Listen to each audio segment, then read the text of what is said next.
요즘 우울감이 너무 심해서 마음이 안 좋지만 그런 와중에 결정 하나는 그래도 잘한 것 같아서 그걸로 위안을 삼고 있어요.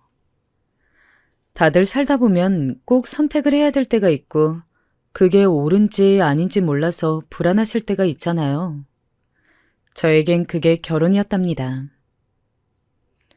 이 상황을 말하려면 1년 전 얘기를 해야 될 것 같은데 불과 저에게는 1년도 채 되지 않은 시간 동안 너무 많은 변화들이 앞구르기 하듯 일어났어요.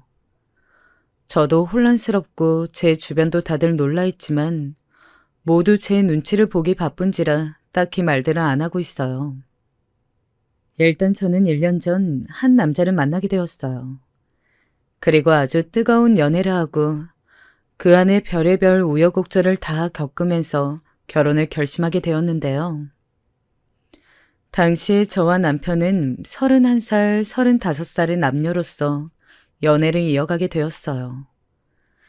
전 그전 연애에서 아주 아프게 되었던 경험이 있기 때문에 더더욱 조심스러웠는데 그런 부분을 남친이 해소시켜주고 싶어 했어요. 우리 지영이가 상처를 많이 받았구나. 그거 오빠가 다 해결해 줄게. 오빠만 믿어. 나랑 연애하고 만나면 진짜 정말 행복해질 거야. 자신 있어, 오빠는. 어디를 봐도 너무 다정한 남친이라 흠잡을 것이 없었지만 모든 연애가 다 그렇듯 좀 만나보니까 약간은 신경 쓰이는 부분이 있더라고요.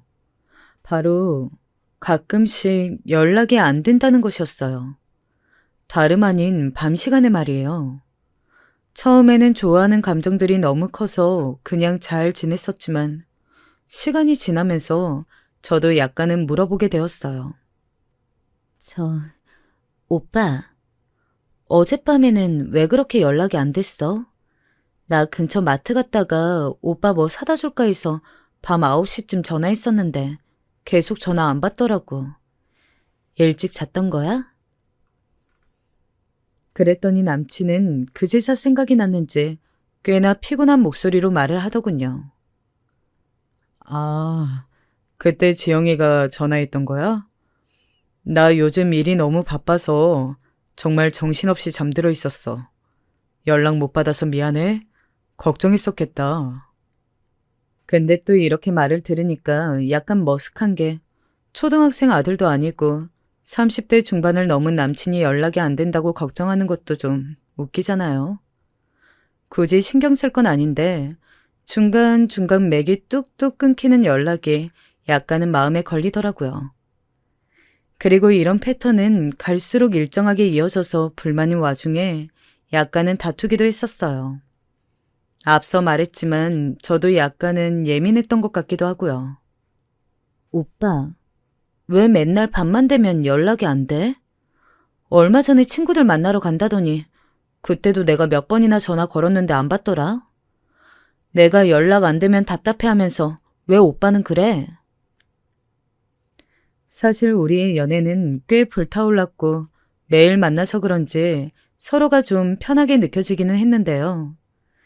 그러다 보니 불만을 말하는 것도 점점 쉬워지고 자꾸 서로를 속박하게 되더라고요. 지영아, 친구들이랑 얘기하다 보면 전화 못 받을 수도 있잖아. 그리고 그때 너가 연락이 안 된 건 나랑 톡하다가 갑자기 답이 없으니까 궁금해서 전화했던 것뿐이야. 그런데 너는 내가 누구 만나러 가는지 알면서도 꼭 전화해서 확인을 하고 너무 불편해. 이때 저도 뜨끔했던 게 제가 이러는 게 다 이유가 있긴 했어요. 예전에 만나던 남친, 그러니까 저를 아주 아프게 했던 사람이 있는데 그렇게 게임 중독이었거든요. 제가 엄청 바짝 붙어서 조사했을 때 여자랑 관련된 건 아니었어요. 그런데 툭 하면 틀어박혀서 게임이나 하고 있고 나중엔 도박까지 손을 대는 걸 알게 되었답니다. 거짓말에 거짓말 연속을 계속 당하다 보니 저도 그 다음 연애 때 아무래도 저런 잔재를 끌고 왔었나 봐요. 그런데 이전 연애를 너무 깊숙이 받아들이고 의심이 커진 게 문제였는지 이후로 남친이 조금 저에게 식은 듯한 반응을 보이는 거예요. 지영아, 이번 주에 만나자고? 미안한데, 내가 이번에 부모님과 어딜 가야 해. 이번 주랑 다음 주 계속 가족 행사가 있거든. 다시 연락할게. 이러면서 뭔가 목소리도 좀 평소 같지 않고 만나는 걸 미루더라고요. 이때부터는 뭔가 대세가 역전이 되었달까요? 제가 외려 안달나기 시작한 거예요. 이렇게 남친을 못 보는 2주간은 정말 허벅지를 찔러가면서 보고 싶은 걸 아주 꾹꾹 참기에 이르렀어요. 이럴수록 안달하면 남자가 더 질릴 수도 있다. 밀고 당기기를 잘해야 한다는 것을 저도 은연중에 알고는 있었으니까요. 그래서 먼저 연락 온 남친에게 뭔가 더 잘 보이고 싶어서 약간 설레발을 내밀게 되었답니다. 이때 남친은 조금 놀라는 눈치이긴 했지만 그래도 다시 한번 저에게 반한 듯해서 저 역시 약간은 뿌듯했어요. 오빠, 이번에 어머님 아버님도 한번 소개시켜주면 안 돼? 저번에 땡땡산 등산하시는 거 좋아하신다고 했었잖아. 코로나로 불편하니까 집에서 뵙기는 좀 그렇고 내가 간단한 간식 준비해서 갈게. 전에도 오빠가 나를 얼른 부모님께 소개시켜드리고 싶다고 했었으니까. 이번에 가면 안 돼? 제가 먼저 부모님을 챙겨드리듯 말을 했더니 남친 역시 너무 좋아하는 거예요. 그래서 이때 얼른 약속을 잡았고 만난 지 3개월 만에 남친 부모님을 뵙게 된 거예요. 결혼이고 뭐고 할 심산으로 본 건 아니었지만 저도 그만큼 남친이 마음에 들다 보니 이례적으로 이렇게 속도를 내게 되었답니다. 등산을 좋아하신다는 부모님 얘기를 듣고 간단하게 단 것으로 기분 전환하실 수 있도록 화과자랑 초콜릿, 그리고 보리차나 건강에 좋다는 것들을 모아서 간식으로 포장을 했어요. 이렇게 부담 없이 얼굴 마주하고 잠깐 인사를 드렸는데 생각보다 반응이 무척 좋으신 거예요. 아버님은 말수가 별로 없으셨지만 어머님이 엄청 저를 마음에 들어 하시고 좋아하셨어요. 아이고, 우리 민재 여친이구나. 내가 얘기 많이 들었어. 우리 본다고 여기까지 오고 말이야. 정식으로 집에 초대했으면 좋을 텐데 어쩌다가 여기까지 왔어? 이렇게 깜짝 파티를 해줄 줄 몰랐어. 세상에, 이게 다 뭐야? 나랑 민재 아빠랑 좋아하는 것들로만 갖고 왔네. 예쁘게 보자기에 싸서 가져간 간식 꾸러미들을 이렇게 좋아하시니 저도 어깨가 으쓱하고 이날 결국 얼떨결에 집까지 초대받아서 간단히 차를 마시고 돌아왔어요. 헤어지고 나니 이날 남친으로부터 아주 격렬한 칭찬 전화를 받게 되었고 여러모로 성공한 느낌이었답니다. 급기야는 글쎄 이날 한 번의 만남을 갖고 참 성급하게도 이런 얘기까지 나왔지 뭐예요. 지영아, 우리 아버지랑 어머니가 널 아주 마음에 들어 하셔. 젊은 아가씨가 아주 센스가 넘친다나. 나나 내 동생이나 둘 다 남자들이다 보니 늘 시커멓고 애교도 없고 그렇게 잘 지내지도 않거든. 그런데 지영이가 제대로 딸 노릇을 해주었다면서 너무 센스 있다고 좋아하시더라. 얼른 며느리 맡고 싶다고 하시는 거 있지? 이렇게 남친의 입에서 먼저 결혼 뉘앙스를 뜻하는 말이 나오다니요. 계속해서 아주 달콤하고 저를 설레게 하는 꿈 같은 말이 흘러나왔지 뭡니까? 사실 나는 지영이를 처음 봤을 때 결혼을 염두에 두고 있었거든. 요즘 안 그래도 너무 바빴는데 다들 직장에서 글쎄 장가 안 가냐고들 얘기를 하는 거야. 입사 동기들도 작년에 우르르 갔고 나도 결혼 생각이 있긴 했었어. 대충 만나고 말 거면 그때 그렇게 말 걸지도 않았을 거야. 혹시 지영이는 결혼 생각해 본 적 있어? 본인이 먼저 알아서 물어봐 주니 당연 저는 고맙고 설렐 수밖에요. 주변을 봐도 결혼의 주권은 확실히 남자한테 있더라고요. 남자들이 결혼을 밀고 나가지 않으면 여자가 아무리 5년, 10년 결혼 얘기를 해봤자 현실로 이어지지 않는 것 같아요. 심지어 이런 얘기까지 듣게 되니 저도 머릿속에서 확확 진도를 나가게 되더군요.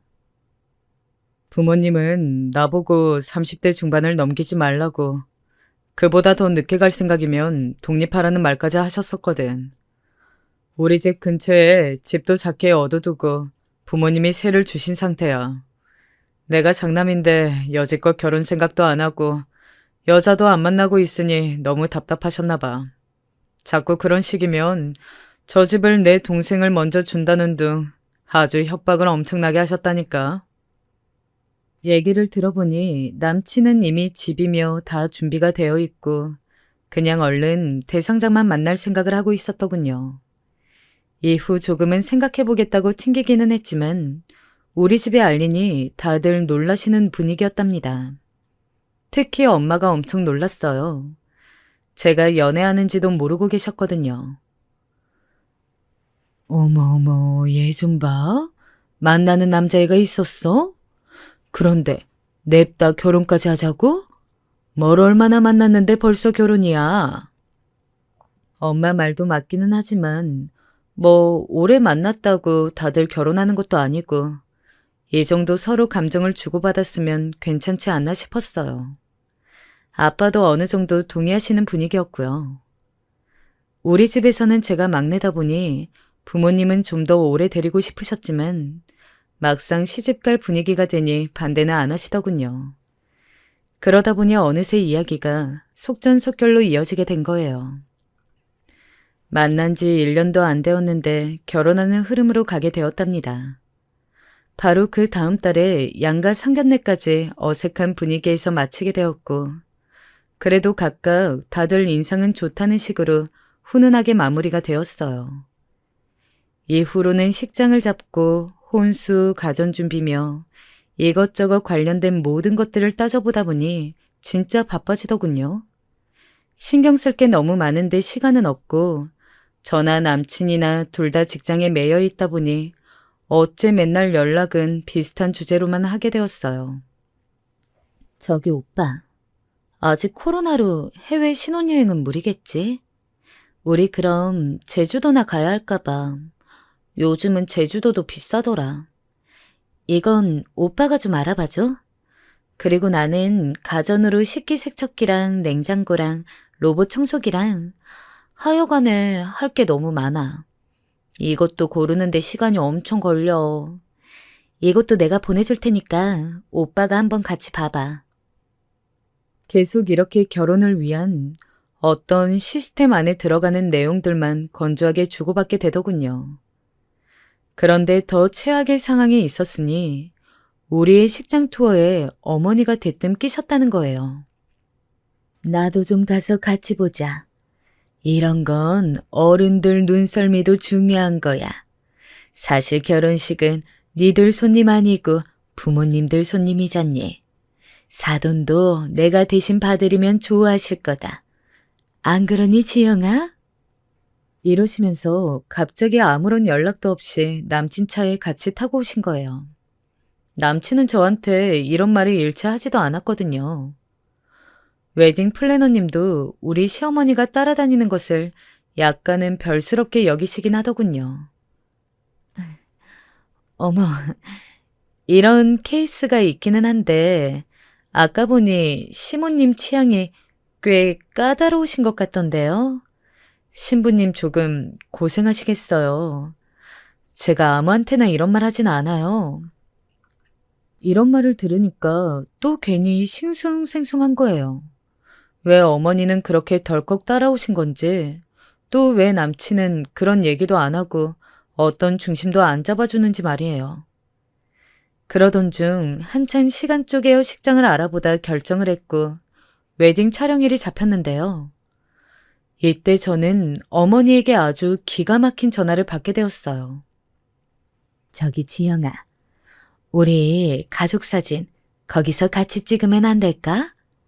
네가 좀 그 담당자한테 물어봐봐, 응? 네? 가족 사진이요? 저기 양가 가족 사진을 같이 찍자는 말씀이세요?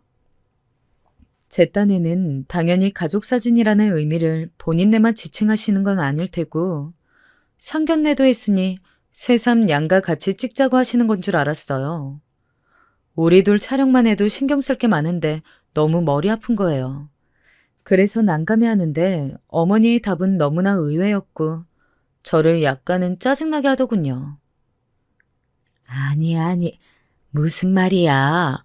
뭐하러 양가 가족 사진을 찍어, 어색하게. 당연히 우리 가족 사진이지.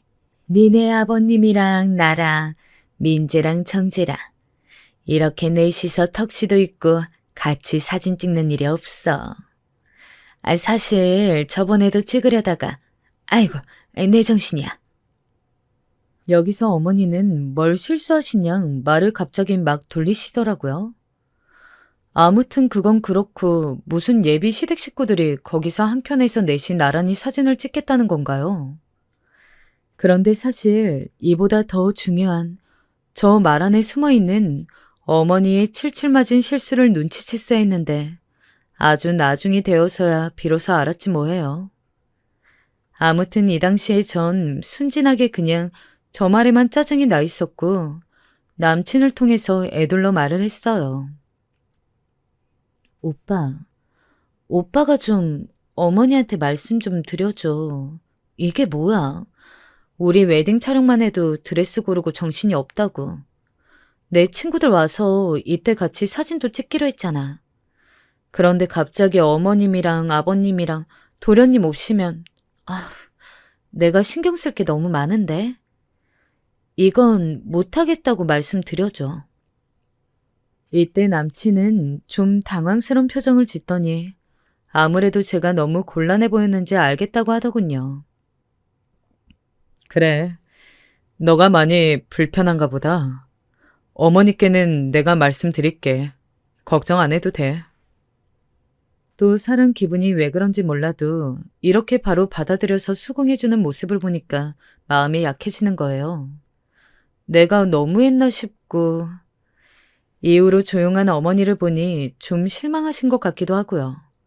그런데 해도 좀 너무하잖아요. 부부 웨딩 촬영인데 예비 시댁 식구들이 껴서 그들만의 단란한 가족 사진을 한켠에서 찍게 해달라뇨. 그러면 안 되는데 저도 이 부분에 대해서 엄마한테 말을 했어요.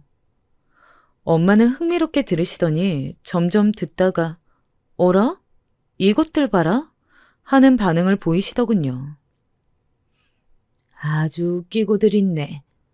아니 결혼 날짜 잡고 얼굴 싹 바꾸는 것 무슨 시어머니들 만국 공통이야? 니네 언니네 시어머니도 그러더니 아니 왜 니네 시어머니까지 저 난리냐? 진짜 제정신이들이긴 한 거야? 나는 뭐 처가살이 시킬 줄 몰라서 안 하는 줄 아나? 내가 네 언니 땐 당했지만 너 때는 안 당해. 딸 시집 보내는 것도 경력 따라 대응하는 게 다른 거야. 내가 요것들 가만두나 봐라. 엄마가 이렇게 나선다는 자체가 약간 불안하긴 했지만 제가 아무리 말해도 남친이 못 알아먹고 외려 제 탓을 하니까요. 이때 저는 남친이 저에게 했던 것처럼 따로 남친에게 말해주지 않고 곧장 엄마에게 연락처를 넘겼어요. 저 역시 아무런 얘기도 못 들은 상태로 대뜸 제 번호가 어머니에게 알려져서 너무 황당했거든요. 이후로 어머니가 저한테 전화하시면 우리 엄마도 똑같이 제 남친에게 전화를 해대기 시작한 거예요. 나중에는 어머니도 뭔가 이 시소타듯 이어지는 흐름이 이상했던지 저에게 전화를 걸어오셨답니다. 내가 좀 오늘 조심스러운 얘기를 해야 될 것 같은데 저기 니네 어머니 말이야. 그렇게 매일 우리 민재한테 전화를 걸어대신다면서? 아니 민재가 말한 건 아니고 말하다 보니까 그냥 어찌 알게 된 거야. 아무튼 밖에서 일하고 있는 애한테 그렇게 자꾸 전화를 걸어대시면 어떡해?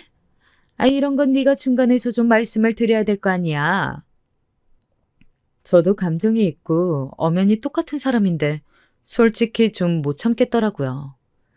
결혼식 앞두고 다 잡은 물고기 마냥 그렇게 함부로 대한다면 저도 똑같이 대해줘야겠다는 생각이 들었어요. 저 역시 결혼식 다 잡았고 물을 것도 없는데 겁날 게 뭐가 있나요? 결혼하는 신부가 뭔 죄를 지은 마냥 매일매일 전화로 신문을 당하듯 혼나야 하냐고요. 참지 않고 똑같이 한마디를 날렸습니다. 어머니, 근데 저도 좀 서운한데요. 저도 지금 나와서 일하고 있고 어머니 전화 받겠다고 여기 회사 카페까지 나와서 받고 있어요. 어머니도 식 앞두고 계속 전화 주시고 지난주에는 어머니 외가댁까지 다녀왔어요. 저도 이렇게 바삐 움직이는데 민재 씨도 저희 집이랑 같이 맞춰가야 하는 거 아닌가요? 저희 엄마한텐 제가 말씀을 드리겠지만 어머니도 제가 직장에 있는 시간대는 좀 피해 주시면 안 될까요? 조곤조곤 할 말하고 예의는 지키면서도 나한테 함부로 하지 말란 식으로 툭 날렸어요. 이때 어머니는 뭐가 그렇게 불끈하고 자존심이 상하셨는지 글쎄 대답도 안 하고 전화를 그냥 뚝 끊어버리시는 거예요. 이후로 저녁쯤 퇴근한 남친이 저에게 연락을 해왔고 어머니에게 대체 뭐라고 들은 건지 서로 간에 날이 서가지곤 한참을 싸웠어요. 이게 부모님이 걸려있는 얘기다 보니까 끝도 없이 싸우겠더군요. 그래서 드레스 피팅도 한 번 더 하러 가야 하는데 남친이랑 싸운 거로 결국 저랑 언니만 다녀왔었어요.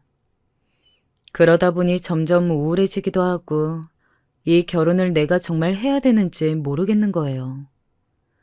남친도 뭐가 그렇게 화가 났던지 중간에 자기 어머니가 낀 문제여서 그런진 몰라도 결혼식을 2달 앞둔 시점에서 일주일이 넘도록 저한테 아무런 연락도 안 하는 거예요. 진짜 우리가 결혼을 하는 사람들이 맞기는 한 건지 한참 좋아 죽을 때인 예비 부부가 일주일이 넘어가는 시간 동안 단 한 통의 연락도 안 할 수 있는 건가요? 흔히들 말하는 메리지 블루에 걸린 건지 저는 주변에 이런 어려움과 우울함을 호소하기 시작했고 결혼한 친구들이며 안 한 친구들이며 온갖 잡다한 위로와 충고를 보내오더군요. 결국 저는 자존심이 다 뭐냐 하면서 남친에게 연락을 해서 어찌어찌 겨우 수습을 했고요. 하지만 여전히 마음 안에 상처가 있는 상태로 결혼 준비를 해나갔답니다. 이때 남친 반응도 참 미덥지도 않았고 자기가 화나 있다는 어필을 무척 하더라고요. 어찌되었건 그럼에도 결혼 얘기는 계속 세게 밀고 나가길래 그거 하나는 마음에 든다 싶었어요. 지영아, 우리 결혼식도 재미있게 잘하고 행복하게 잘 살아보자, 응? 그나마 이런 부분에서 안심을 하게 해주니 저도 너무 많이 바라진 말자고 생각했어요. 그리고 전 더 복잡한 문제로 싸우긴 싫어서 여전히 고쳐지지 않는 남친의 버릇도 그냥 눈 감기로 했답니다. 밤만 되면 9시쯤만 되면 연락 안 되고 끊어져 버리는 거 말이에요. 뭐 자기 입으로는 일찍 자버린다고 하는데 그것도 잘 모르겠더라고요. 나중에 가서는 이 당시에 이걸 제대로 확인할 걸 그랬나 싶기도 했어요. 이때만 해도 저는 그것 하나만 빼면 다 순조롭게 가고 있다고 생각했는데 이게 제일 큰 걸림돌일지 누가 알았겠나요. 아무튼 결혼식을 앞두고 3주 전쯤에 저는 지독한 다이어트를 통해 8kg을 감량한 상태였고 웨딩 촬영 때보다 훨씬 더 살이 빠져 있었어요. 이때 어쩔 수 없이 남친 집에 뭘 가져다 주러 갔다가 어머니를 만났는데 아주 저를 무슨 눈밖에 내신 양 쎄하게 말을 하시는 거예요. 어쩜 처음 봤을 때랑 인상이 이렇게 확연히 뒤집어질 수 있는 건가요? 그래, 지영이 왔니? 근데 너 너무 살 뺀 거 아니야? 애가 눈도 퀭하고 얼굴은 해골이 되어서는 그렇게 삐쩍 말라가지고 뭐 제대로 걸을 수나 있겠어? 좀 더 찌워야 될 것 같아. 얼굴이 원 너무 빈곤해 보인다. 한창 결혼 앞둔 신부한테 어쩜 저런 망언을 하시는 건지. 하여간 어머니는 마주쳤다 하면 시한폭탄처럼 제 화를 돋구시더군요. 근데 저도 저인 게 진짜 한마디도 안 지고 똑같이 말을 했어요. 그래도 살쪄서 드레스 못 입는 것보단 나을 것 같아서요. 지금 민재 오빠는 살 너무 많이 쪄서 턱시도도 안 맞고 웨딩 플래너님도 저보고 신랑 너무 쪘다고 걱정하시더라고요. 10kg이나 늘었다고 하는데 좀 관리해야 될 것 같아요. 오빠 호리호리하게 마른 거 보고 좋아했는데 지금 너무 투실해졌더라고요. 밥 조금만 주셔도 될 것 같아요, 어머니. 어머니는 제가 이렇게 받아치기만 했다 하면 인상을 쓰시고 옆에 남친이 있건 말건 저한테 호되게 쏘아 붙이시더군요. 얘는 어른 앞에서 못하는 말이 없어. 내 아들이야. 네가 뭔데 우리 아들 갖고 어쩌네 하고 있어? 우리 아들만한 인물이 어디 있다고? 네가 100번 낳아봐라. 저런 아들을 어디서 만드나. 아쉽고 고가우면 데려가지 마라 너. 진짜 농담 아니고 장난치듯 말하는 게 아니라 이렇게 진심으로 저한테 따진 것이라는 게 가장 놀랍지 않으신가요? 남친도 중간에서 이러지들 말라며 자리를 정리해주긴 했지만 어머니의 저런 모습을 계속 볼 생각하니 좀 아득한 거예요. 집에 와서 엄마한테 얘기를 해봤자 식 앞두고 더 싸움만 날 테고 진짜 머릿속이 복잡하더라고요. 그 누구에게도 티내지 못할 하물며 내 평생 반려자인 남친에게도 도무지 이런 우유부단한 마음을 풀지 못한 채 저는 결혼식을 맞이하게 되었어요. 그나마 전날 아주 꽁냥꽁냥하게 남친과 통화했고 우린 오래오래 행복하자는 간지러운 말을 하면서 전화를 끊기는 했지만요. 그 당시만 해도 저의 이런 우울한 감정이란 그냥 결혼 전 우울증이라는 메리즈 블루에다가 예비 시어머니의 갑질이 조금 섞여 힘든 것이라고 생각했어요. 그런데 늘 웬만한 판단은 틀리던 제 인생에서 이런 감정들이 저에게 뭔가 신호라도 주려고 했었나 봐요. 지금 와서 돌아보니 이때 이 결혼식 당일날 찝찝한 기분이 괜한 게 아니었더군요. 식 당일이 되어 남친은 새벽부터 저를 데리러 왔고 저희는 오전 예식이니 이렇게 메이크업을 하러 식장으로 이동했답니다. 쓰듬에 다 한 곳에서 해결할 것이고 웨딩 플래너님도 아주 마음에 들고 이런 건 참 무난하게 진행되었어요. 드레스 피팅까지 다 하고 전날 굶고 자서 한결 더 홀쭉해진 얼굴에 이제 메이크업이며 헤어까지 다 하려고 대기하고 있었어요. 플래너님이 소개해준 여기 팀장님이 곧 오셨고 이분과 저는 단둘이 어색하긴 했지만 조금씩 변해가는 제 얼굴을 보며 약간은 설레기도 하더군요. 남친은 남친대로 담당해주는 분이 건너편 룸에 있었고 저는 저대로 여기 팀장님께 받게 되었는데 시시콜콜한 얘기를 하던 중 뭔가 좀 이상하다는 느낌을 받게 되었어요. 일생일대 단 한 번뿐인 결혼식을 이렇게 그르치게 될 줄은 그동안 보통 영화나 어디 드라마에서 보고 혀를 찌릿하지 자기 일이라고 생각 안 하잖아요.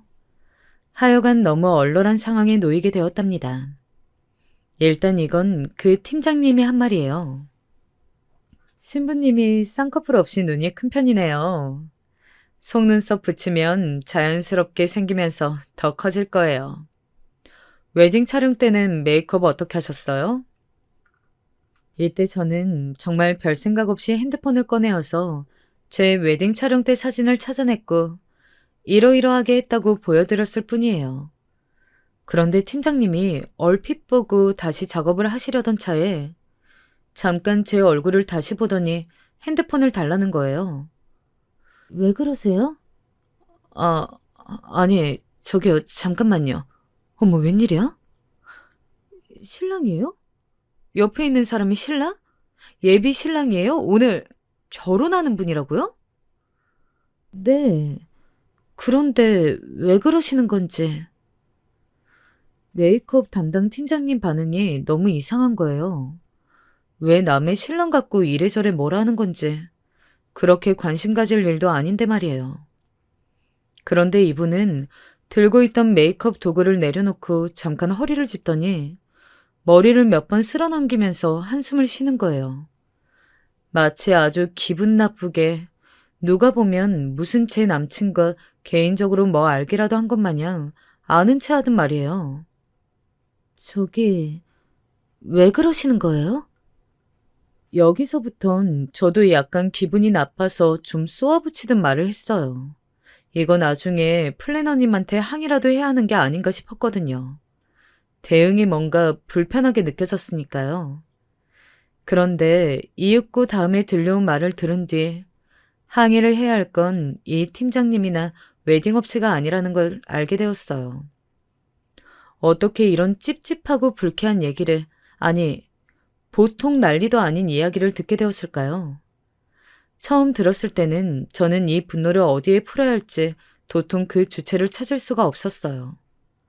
울컥하는 마음에 여기 팀장님한테 화를 냈다가 뒤이어 들어온 우리 친정 식구들을 보고 막 혼란스러워했다가 건너편에 있는 남친한테 풀 수가 없어 미치겠더라고요. 이 팀장님은 계속 본인도 말을 제대로 못 고르고 허둥지둥대고 있었어요. 정말 너무 조심스러운 얘기인데, 아, 저기 신부님, 제 얘기 잠깐만 들어보실래요? 아니, 내가 이렇게 나서도 되나? 이걸 어떡하지? 도대체 왜 그러시는 거예요? 뭐 할 말이 있으시면 똑바로 하세요. 뭐 때문에 그러시는 건데요? 그랬더니 계속 몸을 비비꼬면서 쩔쩔매다가 제가 화내든 말아 하니까 결국은 말을 꺼내시는데 처음에 어디 다른 집 얘기를 하는 줄 알았어요. 이게 저랑 제 남친의 이야기라니요. 그게요, 아이 참. 아, 이걸 어떻게 말을 해야 된다. 아무튼 말씀드릴게요. 판단은 신부님이 하세요. 근데 제 생각은 이 결혼 접으시는 게 나을 것 같은데 아무리 대충 봐도 그게 맞아 보여서 말이에요. 저기 여기 신랑님 말이에요. 아, 제가 아는 사람이에요. 저라기보다 제 사촌 동생 말이에요. 정말 극도의 오지랖에 참견에 별 푼수 같은 반응을 한다고 느껴졌던 이 팀장님에게 나중에는 이분을 만난 게 천운이었다고 생각될 줄 누가 알았으려나요? 이분 입에서 나오는 말은 계속 충격의 연속, 반전의 반전. 정말 토할 것 같은 내용들 뿐이었고 급기야 저는 제대로 서 있을 수도 없게 되었어요. 아, 하필 어쩌다가 돌고 돌아 여기로 온 건지. 참, 사람 일 알 수가 없어요. 아무튼 다 떠나서 이 사람 제 사촌 여동생 제부였어요. 그러니까 결혼했었던 사람이라고요. 작년에 이혼하고 아주 스토커처럼 제 사촌 여동생한테 들러붙던 좀 무서운 인간이에요. 아, 참, 내가 미쳤지. 이런 얘기까진 안 해도 됐는데. 아, 어떻게 수습을 한담. 이렇게 말하는 와중에 본인도 너무 혼란스러워하고 괜히 말했나 어쩌나 하면서 화장실 급한 사람처럼 옴짝달싹을 못하는 거예요. 이런 화제로 흘러가고 있으니 저도 멈출 수가 없어 닥달을 했고 제 남친에 대한 이야기를 더 당겨서 듣게 되었어요. 그게 이혼한 지 얼마 안 되기도 했고 둘 사이에 애도 없긴 한데 아무튼 시어머니가 장난이 아니었어요. 아니 신부님도 알지 않아요? 여기 시어머니 보통 아닐 텐데. 우리 여동생한테도 애기 못 갖는다고 얼마나 막말을 했는지 몰라요. 암튼 시어머니 등살 못 이겨서 이혼한 건데 또 아들은 마음이 그렇지가 않은 거야. 이혼해놓고도 내내 계속 연락해대고 집에 찾아오고 난리였어요. 근데 지금 이렇게 결혼을 한다고요? 신부님은 얼마나 만난 건데요? 와, 듣고 있으니까 진짜 미치고 환장을 하겠더라고요. 초반 몇 분간은 너무 바보 같은 얘기라서 그냥 남 얘기인 양 듣고 있었는데 인적사항을 말하는 거나 우리 시어머니 얘기나 이분이 제 남친의 전부인이라고 하는 그 말도 안 되는 갑작스런 등장인물 사진을 보여주는 것 하며 그냥 다 꿈을 꾸는 것 같았어요. 그 좋은 날 아침에 이쪽으로 모든 일의 방향이 움직일 거라고 생각도 못했던 저는 그냥 뒤통수에 물을 뒤집어 쓴 듯 바보처럼 그분의 설명을 듣고 있었답니다. 너무 불쾌하고 찝찝하고 불안해 죽을 것 같으면서도 그분이 묻는 대로 답하다 보니 너무 어이없고 역겨운 퍼즐이 맞춰지는 거예요. 뭐 대체 언제 갔었는지는 모르겠지만 남친은 늘 저에게 일이 바쁘다고 하고 못 만난다고 하고 특히 결혼을 앞두고 2, 3개월간은 더 그랬었어요. 어머니와 저와의 관계도 그냥 그럭저럭 넘기고 싶어 하고 제 딴은 고부 갈등이 피곤해서 그런가 보다 했던 거예요. 그런데 여기 팀장님 말로는 솔직히 듣기로 실감도 안 나고 어색한 그 전부인. 제 남친이 유부남이었다는 가정하에 그 전부인 말이에요. 그렇게 그 사람한테 찾아가서 다시 합치자는 둥, 너 없이는 안 된다는 둥 말을 했다는 거예요. 이후로 온통 정신없는 이야기들만 쭉쭉 듣게 되었어요. 우리 유선이, 그러니까 전부인 말이에요. 아무튼 유선이가 얼마나 스트레스 받아 있는지 몰라요. 시어머니한테 그렇게 뜯기고 기겁을 해서 이혼을 했는데 그 당시엔 그렇게 우유부단하던 인간이 이혼 후에 매달리니까 말이에요. 그리고 얼마나 스토커 같은지 직장부터 집까지 차로 몰래 따라온 적도 있어요. 이거 뭐 적금 금지를 시켜야 하는 건지 사설 경호원이라도 붙여야 하는지 싶었다니까요. 아니 그래놓고 뒤에서는 또 신부님 같은 이런 아가씨를 만나고 있었다는 거예요? 진짜 잘 헤어졌네. 정신병자가 따로 없지 이게 뭐냐고요. 그 짧은 시간이 얼마나 숨죽인 듯 깊게 흘러가던지. 안 그래도 신부 측 준비 시간이 좀 길긴 하지만 그 시간 동안 저는 넋놓고 이분의 설명을 계속해서 듣고 있었어요. 본인도 괜히 초친 것 같아서 미안해했다가 하지만 이분 표현에 의하면 보통 악질이 아닌 전남편이라고 말하고 있으니 그런 사람이 오늘 내가 결혼할 예비 신랑이라니 다른 분들 같으면 한 번에 정리가 되시겠나요? 참 바보 같은 얘기긴 하지만 너무 어이없게도 저는 정말 이 사람이 맞냐며 사진도 보여줬고 그분도 주섬주섬 자기 사촌 여동생이 결혼할 때의 사진을 SNS에서 찾아내어서 보여주더군요. 둘의 결혼 생활은 2, 3년 정도였다고 하고 희한하게도 그 기간 동안 아이는 없었다고 합니다. 게다가 그 전부인이라는 여자분은 저랑 나이도 동갑이라나요? 이게 다른 상황이라면 받아들일 시간도 있을 테고 뭐가 좀 여유가 있었겠지만 저는 결혼식 당일날이라는 아주 특수한 상태에 있었어요. 살면서 그다지 나쁜 짓을 한 것도 없는데 왜 하필 일생일대의 중요한 결혼식 날 이런 일을 마주치게 된 걸까요? 그나마 위안인지 동정인지 모를 듯한 소리를 그 팀장님이 해주시더군요. 참 기구하게도 저는 그 말에 소망을 걸어야 하는 제 입장이 너무 우스워 어이가 없었어요. 그래도 혼인신고는 안 한 거죠? 그런 거 하기 전에라도 알아서 어디예요. 이상한 인연이면 끊고 언제든 당장이라도 지금이라도 멀리 도망쳐야 되는 거 아닐까요? 제 사촌 여동생은 신부님이랑 똑같은 나이인데 이혼녀 딱지로 많이 힘들어해요. 그런데다가 시원하게 뚝딱 인연이 끊어졌음 또 몰라.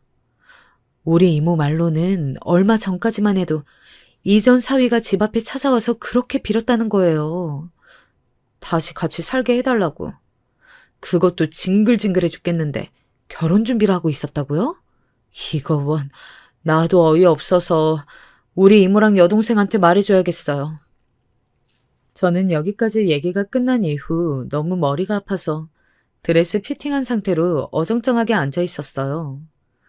봐주시는 이모님이 왔다 갔다 하시면서 의아해하는 사이 제 마음은 계속 그간의 남친의 반응들, 늘 뜨뜻미지근하고 날 진짜 좋아하기는 하는지 가끔 헷갈렸던 모습들, 이런 여러 가지가 스쳐가더군요. 그러면서도 결혼만은 그렇게 외치길래 바보같이 저는 남친이 절 좋아하긴 하지만 표현을 잘 못하는 줄 알았어요. 저 팀장님 핸드폰 속 그 사촌 여동생 결혼식 사진을 보니 조금 지금보다 약간 앳되긴 해도 누가 봐도 제 남친이 남편 자리에 있더군요. 사진이 그거 한 장이랑 뭐 패백 때 가족들이 찍어준 사진이 있다고 해서 봤는데 그것도 영락없이 남친 맞았어요. 저는 그 이상 무슨 말을 하고 어떻게 행동하면 좋았던 것일까요? 아무튼 이대로 그냥 무시하고 진행을 하고 나중에 물어본다던가 이런 쪽으론 도저히 마음이 움직이지 않았어요. 얼마나 소름이 돋고 기가 막히던지. 드레스만 일단 입어본 제 허여멀건한 팔뚝에서는 진짜 소름이 오도독 돋아있더라고요. 엄마랑 언니는 밖에 돌아다니고 있다가 들어왔는데 제가 도통 안정을 못 찾자 의아해했어요. 저는 구역질을 하듯 겨우 말을 뱉어 그들에게 내막을 말했고 엄마와 언니는 무슨 멍청한 장난을 치는 거냐며 처음엔 뭐라고 했어요. 엄마, 언니, 내가 사진까지 다 봤는데 맞는 것 같아. 재혼인가 봐. 나는 그런 것도 몰랐는데 어떻게 나?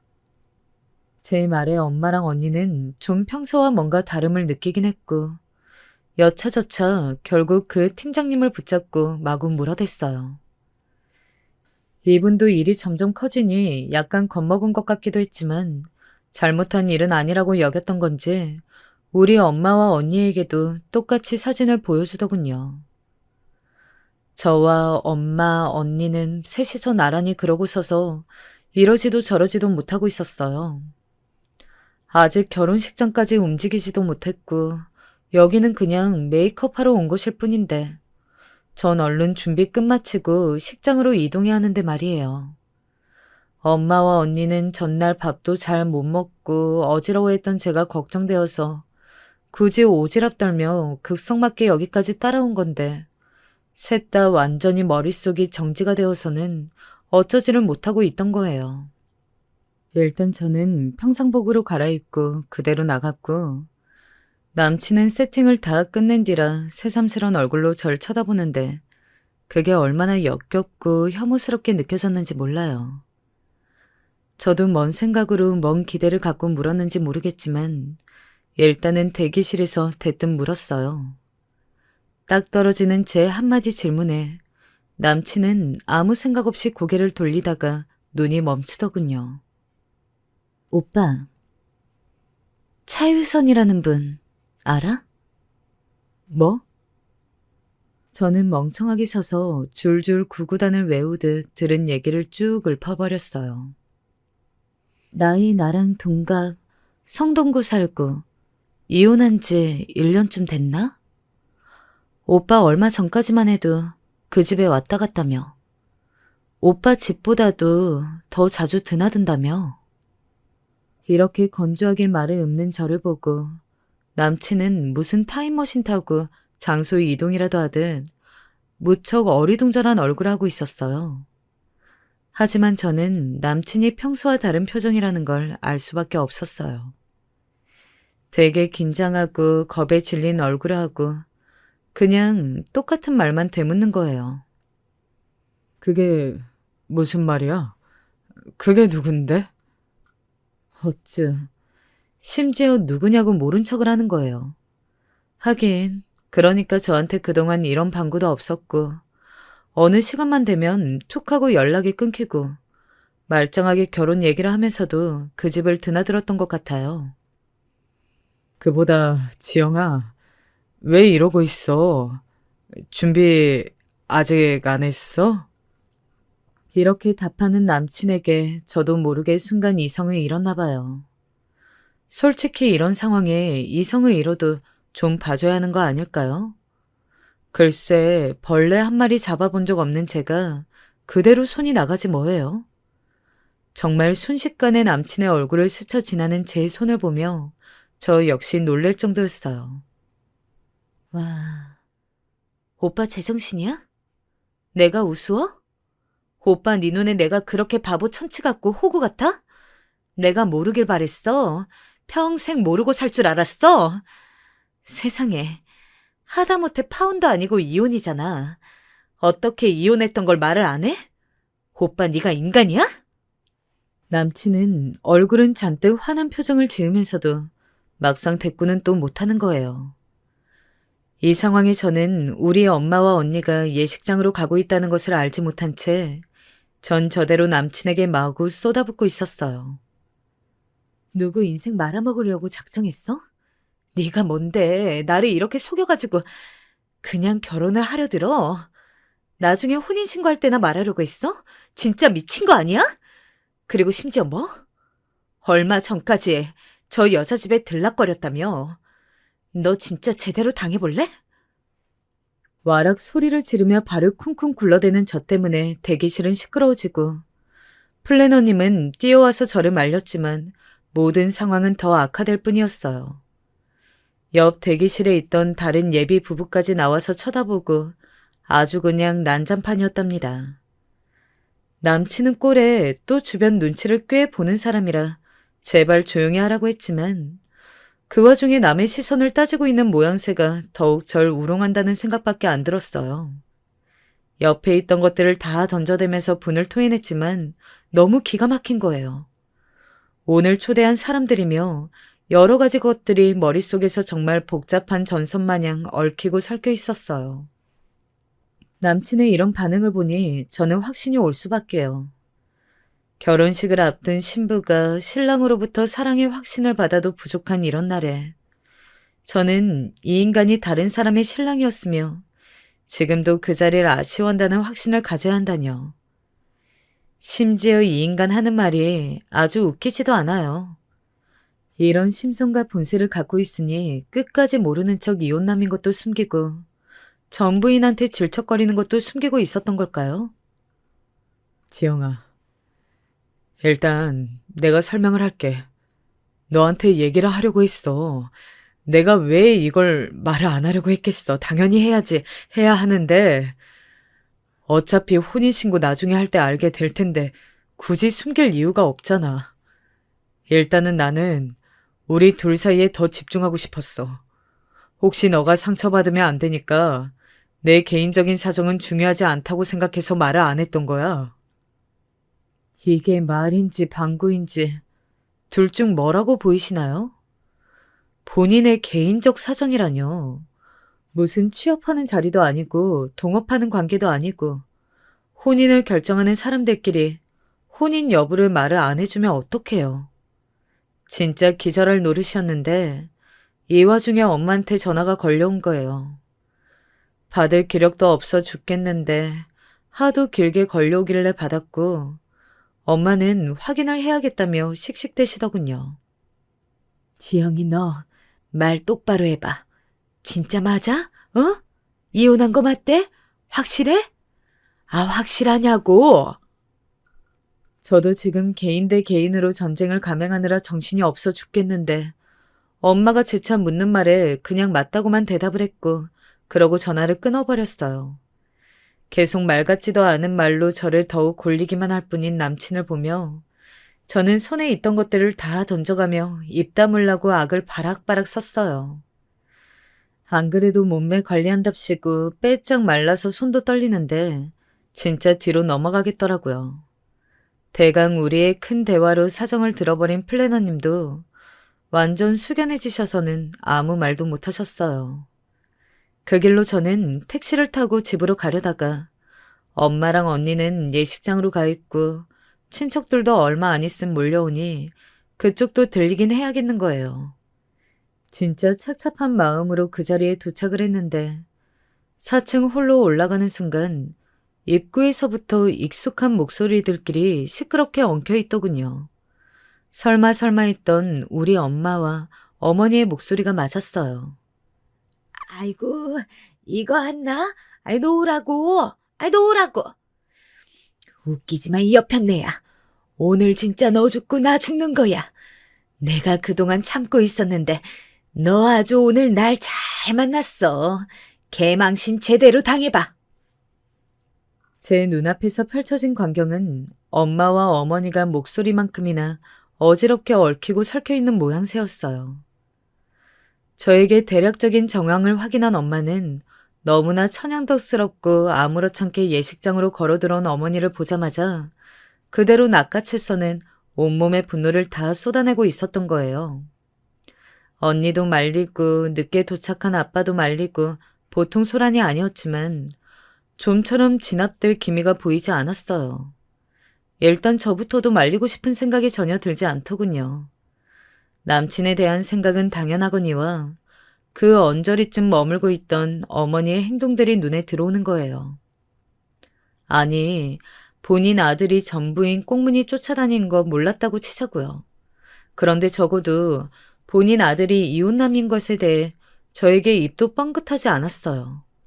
간간히 뭔가 실수하는 듯한 어투를 쓰긴 했지만 때마다 그걸 얼버무렸던 걸 보면 지도 숨길 작정이었다는 거 아니에요.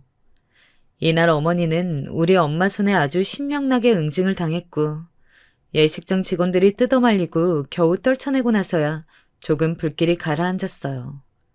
그나마 다행인 건 손님들이 들이닥치기 전에 일이 터진 거라 우리 엄마가 어머니에게 분풀이하는 모습을 보이진 않았다는 거죠. 일단 저는 대신하여 언니와 아빠 등 가족들이 아주 분주하게 알려댔고 저도 몸이 안 좋아 급히 응급실에 갔다는 둥 누가 봐도 파혼을 예감할 수밖에 없을 핑계를 대며 그날 하루를 조용히 닫아버렸어요. 남친은 그날 뺨 한 대로 끝난 게 아쉽기는 하지만 우리 엄마로 인해 어머니가 여기저기 앓는 소리 내며 들어 누운 걸 생각하면 그냥 넘어가야 될까 봐요. 제가 준비한 가전들이며 이런 것들 다 포함해서 저는 팔면 중고가 되기 때문에 전부 돈으로 내놓으라고 했고요. 어머니랑 남친은 처음엔 지네들도 손해를 입었다고 무슨 말 같지도 않은 소리를 하더군요.